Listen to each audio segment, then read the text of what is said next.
Up and down these magical mushrooms go. They...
Look at you running around in your bones, Fortesque. You're so nouveau day. I, Ravenhooves, last prince of the centaurs, have not galloped the earth in over 10,000 years. Do yourself a favor, Fortesque. Take my longbow, more powerful than a crossbow. The option of flaming arrows, it is truly the weapon of noblemen. Congratulations! You don't quite have my breeding, Mr. Johnny-come-lately, but there's hope for you yet.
The King Pumpkin sleeps. If you want an audience with this regal plant,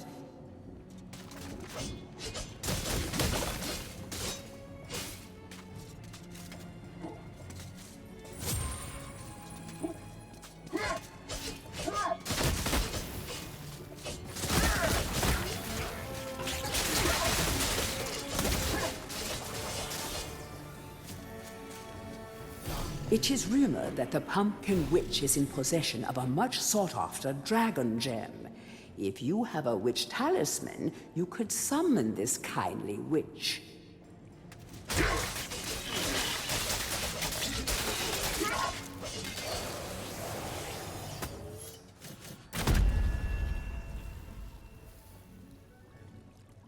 Greetings, kind sir. I am the Pumpkin Witch.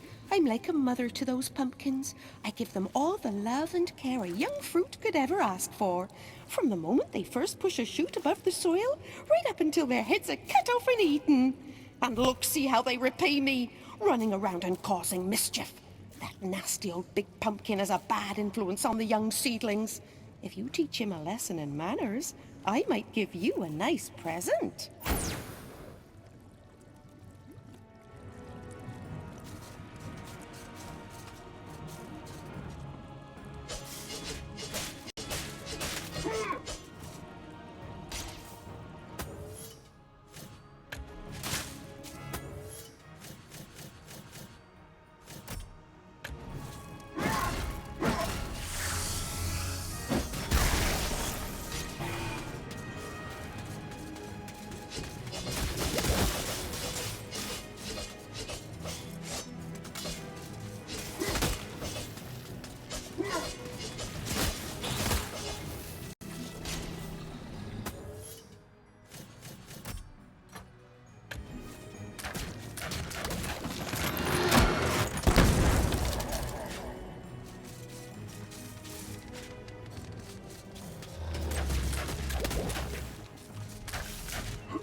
A most edifying spectacle, sir.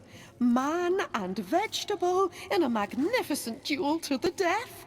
Oh, I've come over all of a doodah. Here, have this lovely dragon gem as your reward. Oh, lovely, majestic creatures dragons are.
Winner of the Jolliest Witch in Gallowmere Award for the 4th consecutive year. Wartilda actually runs a successful potions business and makes cool cheddar from her pumpkin spice profiteering. The other witches are secretly jealous.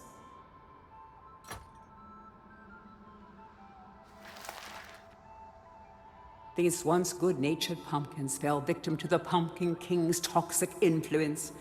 They're still tasty if you can convince them not to murder you, but perhaps you should think about things from their perspective.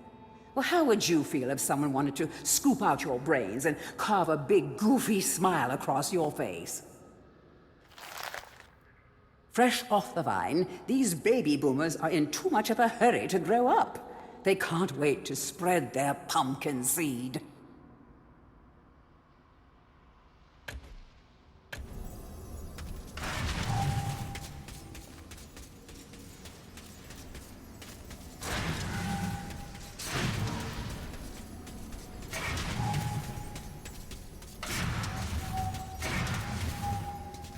Dan.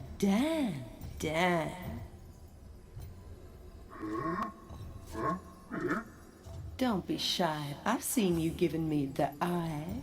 You may be weak and feeble like old men, but I like you, Daniel. Now listen up. Your bow and arrows are fine for itty-bitty jobs, but if you want to pack some serious heat, you should take this spear.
villagers.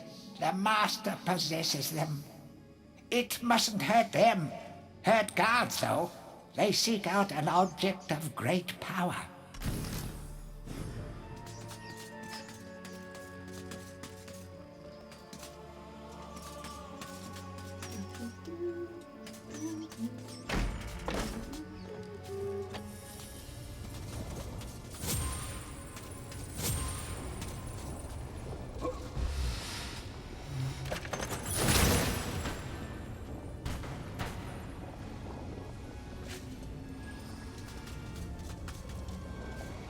Blacksmith's Monthly.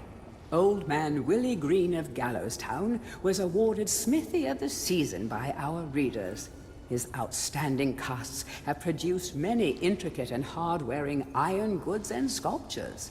Willie only uses the finest of metals in his work, and is particularly noted for his magnificent busts. Old man Willie was quoted as saying, "Aye, when I get pumping on me bellows, there's no stopping me. It's all in the rhythm, up and down, up and down.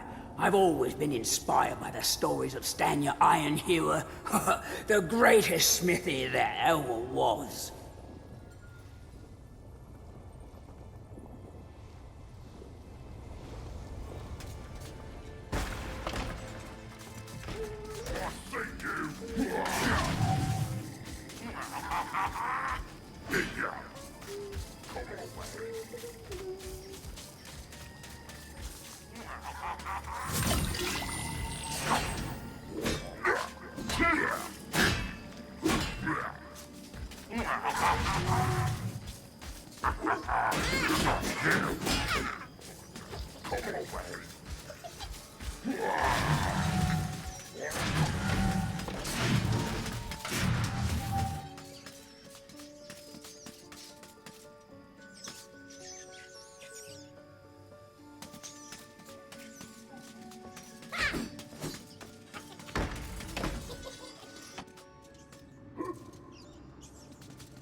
History of Gallowmere, Volume 1. During the dark time that was Gallowmere's not too distant past, it was King Peregrine who thwarted Zarok the Necromancer and his plan to enslave the land. Zarok, once the king's mage, had fallen out of favor with the ruler for conducting outlandish experiments on the bodies of the dead. It was said that deep within Peregrine Castle, the dead were restless. The dead are to be honored, not kept as the playthings of alchemists, declared King Peregrine as he banished Zarok from the castle. All of Zarok's living dead were routed out and destroyed. Zarok, being an unforgiving soul, went into hiding and vowed to wreak his revenge on the king.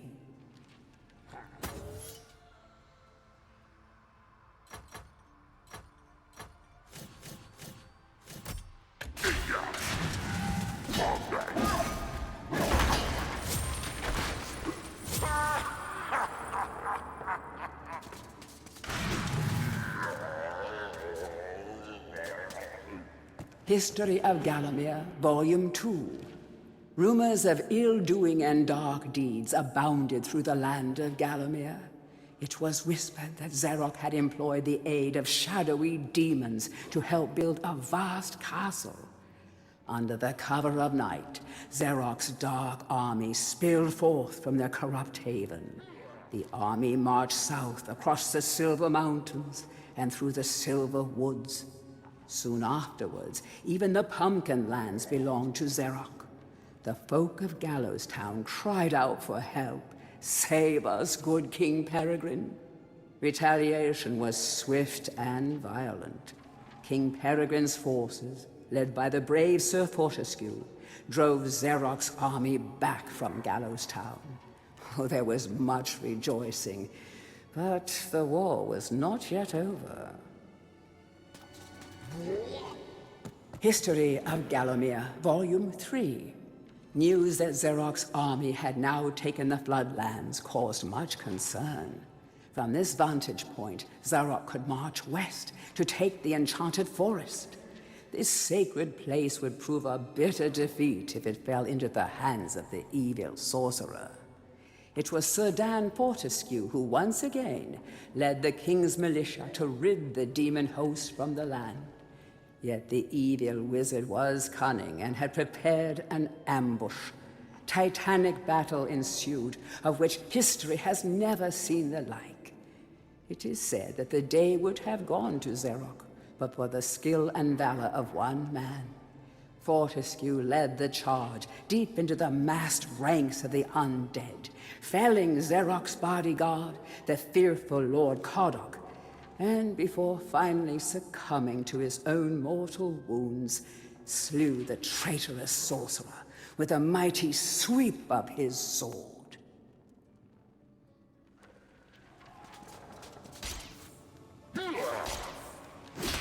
History of Gallowmere, Volume 4. The forces of evil were destroyed, but at a terrible price. None but a handful of the king's militia returned from that field. Gallowmere lost a whole generation of young men that day, including Canny Tim, the legendary crossbowman, and Fortescue's second-in-command, who fell in the first volley of arrows. Xeroc's body was never found, though if it lies unmourned in an unmarked grave, then no one in Gallowmere would shed a tear. The shadow demons that had fallen under Xeroc's banner were unnatural creatures that did not belong in the world of mortal men. The king declared that they be banished, entombed under the pure earth of the enchanted earth.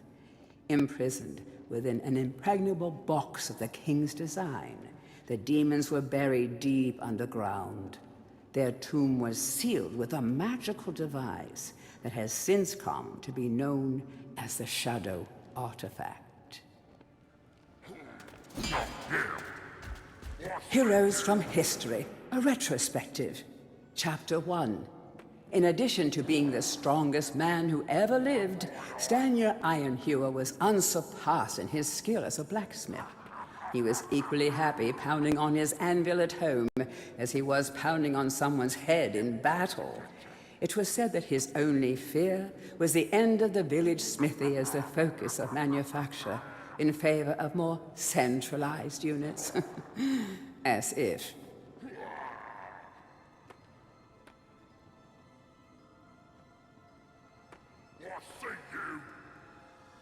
Chapter 2. Born a humble peasant to one of the nomadic tribes from the Eastlands, Bloodmanoth Skullcleaver gathered an army of horsemen and swept over half the civilized world. When he finally died, attempting a single-handed attack on a garrison in the north while armed only with a spike on his helmet, he was the richest and most powerful peasant of his day.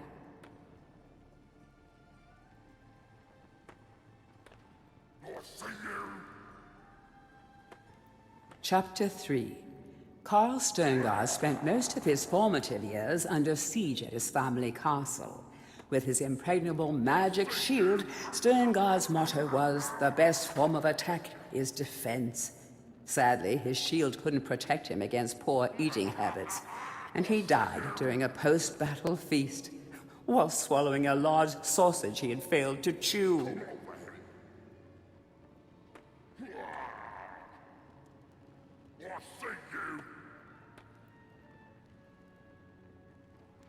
Chapter 4. Truly the hero's hero, Woden the Mighty was fearless, single-minded, and uncompromising. Unbeaten in combat, he inspired raw fear in friends and enemies alike, not to mention in close family members and pets. Chapter 5. Trained from birth in all forms of combat, Imanzi Shongama was the warrior queen of a tribe of Amazons. The bold and the beautiful Shongama banished all males from her territory, except the handful she kept on to mow the lawns of her people. Chapter 6. A full-time mother and homemaker, Megwin Stormbinder had to defend her settlement from barbarian raiders while the menfolk were away on a hunting trip. She fought off repeated attacks, armed only with a pitchfork and a rolling pin, and with one arm holding her baby. Legend has it that the gods, impressed by her indomitable courage, intervened and added thunderbolts to her arsenal. She won the battle with a couple of bolts to spare on her husband when he finally returned.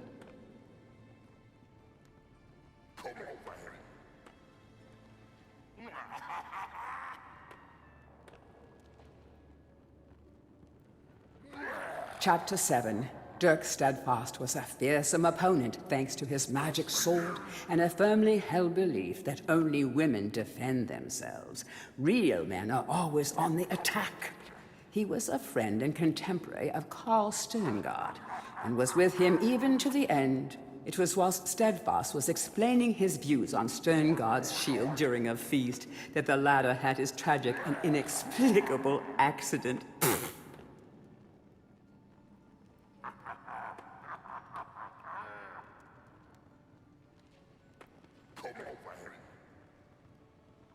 Chapter 8. Descended from the finest centaur bloodstock, Ravenhooves the Archer was the last prince of his people.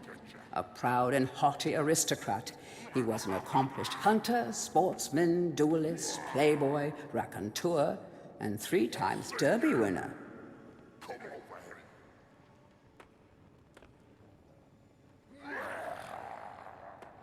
Chapter 9. Captain of the militia in the time of King Peregrine, Sir Daniel Fortesque found fame when he killed the renegade wizard Zerok. A career soldier raised in the royal household, he was adored by the men under his command and renowned for his loyalty to Gallowmere. It was said that Fortesque was always destined for greatness.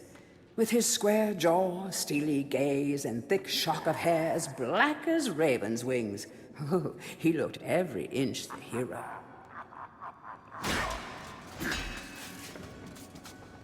Tourist's Guide to Gallowmere, Part 1. The land of Gallowmere is a wondrous land of breathtaking sights and adventure. If it's beauty you are looking for, be sure to check out the sights of the Enchanted Forest. Scale the heights and see the nests of giant dragon birds. Seek out weird and wonderful plant life. Go ooh and ah at the sight of baby dragon toads splashing about in the crystal clear ponds. Why not take a walk through the Pumpkin Valley? Pumpkin is Gallowmere's favorite dish, and about now the valley is just bulging under the weight of young podlings awaiting harvest. Tourist Guide to Gallowmere, Part 2. If it's mystery you're looking for, then the seasoned adventurer should travel to the ruins of King Peregrine's castle. Yes, this is the fortress from which the fabled King Peregrine once hailed. It is said that the king's crown was lost in the dungeons below the castle, and that the ghost of the regent himself now haunts these cold stone passageways. Spooky. Why not take the swamps and seek out the mythical town of Mellowmead? This place was once said to be a place of fantastical arcane alchemy, but an age has passed since it was consumed by the murky swamps. Perhaps great treasure awaits any adventurer that can locate its watery resting place. To whom it may concern, I must make haste, for Xerox men will be here within the hour. I have taken the crucifix from the church. It is the key to a key. I used the cross to make the attached cast. Then I had it destroyed. It is my hope that this cast falls into the hands of a just and good hero. Signed, the town mayor.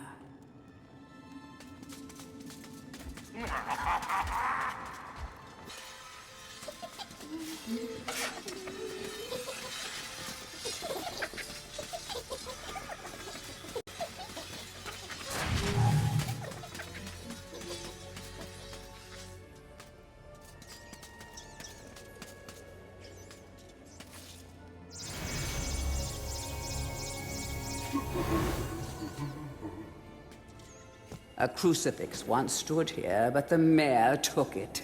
Find a replacement and see how the church should really look.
Bust of Mr. Shanks, landlord of the Troll's Head, to clean the statue.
Hurry, comrades, tear this place apart.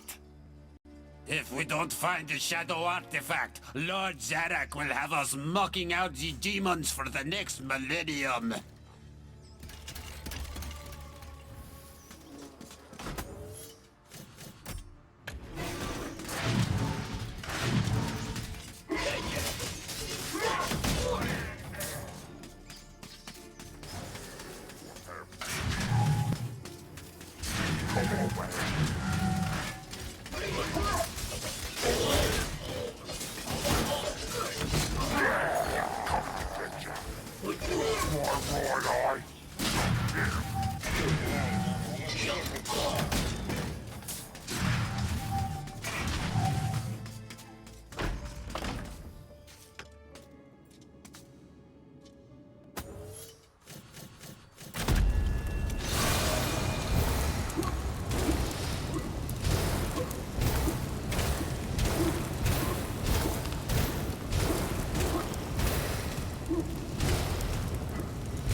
Dear Sir or Madam, on my travels across Gallowmere, I have come across many mysterious and enchanting finds. However, that which filled me with deepest dread was discovery of the tomb of the shadow demons. The key to their dank prison, the mysterious shadow artifact, is now in my possession. Yours fearfully, the town mayor.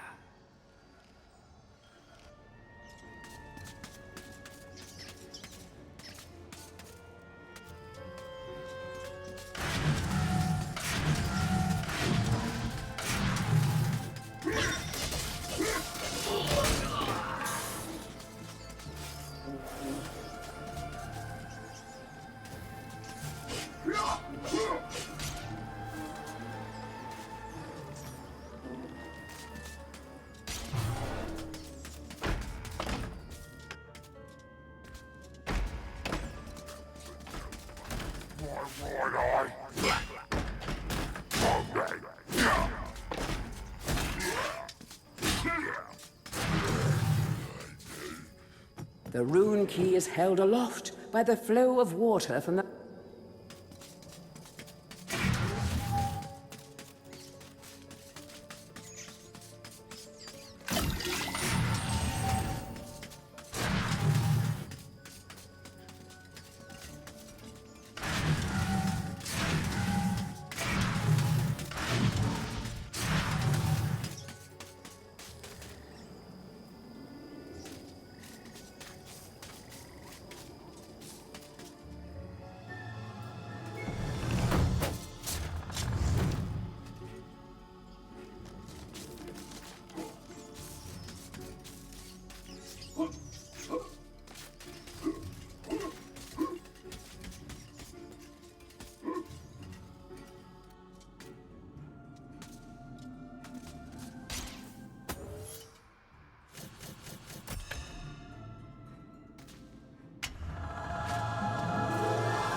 Capture that greedy profiteer, the town mayor.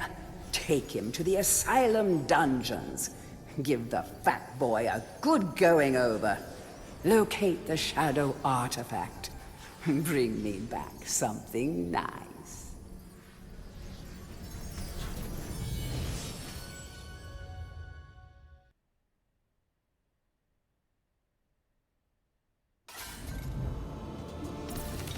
Back and forth like a supernatural yo-yo. Maybe the master will make it harder to find those magic egg cups.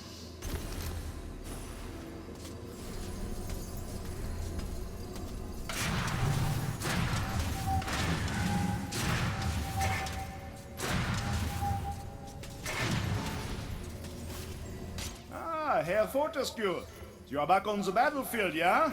This is good. People say to me, Stungard, what do you think of this sword or that axe? But I say to them, Nein! Modern warfare is a question of science, the science of shields. I think maybe you should take my shield, yeah? It is magic, Herr Fortesque. Some say it is better to have a magic sword than a magic shield, but I say to you that this is rubbish! So long as you use it properly, the shield will make you invincible!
shall enter.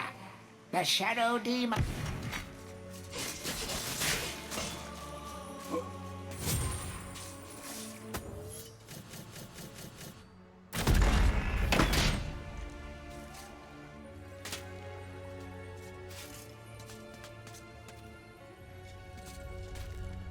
Sir Dan, you must take the Shadow Demon Talisman.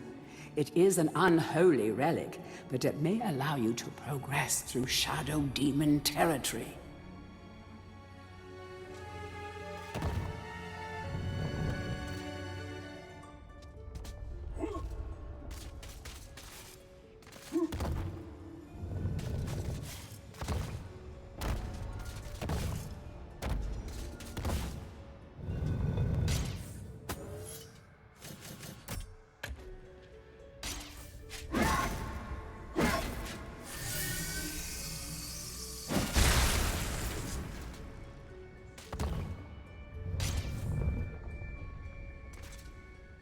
Sir Dan, you must take the Shadow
What have you done?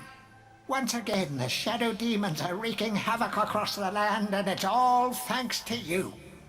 The single most destructive and wretched creatures in the history of the world, and you've given them an early parole. They will be heading for the ruins of King Peregrine's castle. Gallowmere is doomed.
Okay.